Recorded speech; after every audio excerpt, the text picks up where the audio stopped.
احنا في فترة الصيف دلوقتي وفي ناس كتير بقى بتحب في الصيف يعني تنوع في الأكل وتاكل حلويات، وبنسافر وبنتجمع والتجمعات بتأكل كتير، ويوم نقول طب ما خلاص هنعدي النهارده وبكره نبدأ، بكره ده ما بيجيش تقريبا. لا ما بيجيش، ما بيعديش. فازاي نقدر نتغلب على فكرة الأكل بزيادة في التجمعات وفي فصل الصيف؟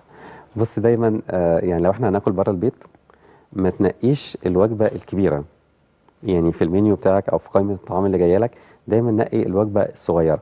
مم. وفرت لك فلوس اهو، يعني مش مم. هتدفع كتير. مم. فلا يعني مثلا انت لو هتاكل مشويات ما اروحش مثلا اجيب نص كيلو او اجيب كيلو او كيلو لا هات ربع كيلو اللي هو اقل حاجه ممكن تجي لك، وابتدي ان انت كلها مع السلطه بتاعتك مع الشوربه بتاعتك. هتلاقي نفسك ابتديت ان انت جسمك يبتدي يرتاح عن مكان حاسس بالجوع.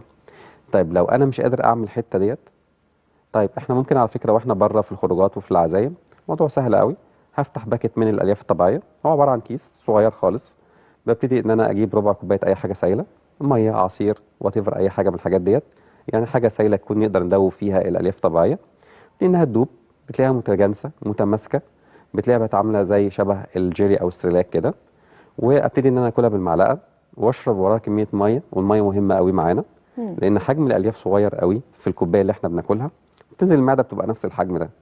لما بنديها ميه بتبتدي انها تزيد في الحجم، تنفش، فتملى المعده، تبقى المعده بتاعتنا خلاص مليانه.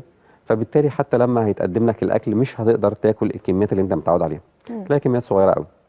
فبالتالي حتى لو احنا عندنا عزومات، مصايف، خروجات، لا نقدر ان احنا ننفذ موضوع الالياف الطبيعيه قبل الاكل، هتشبعنا كتير.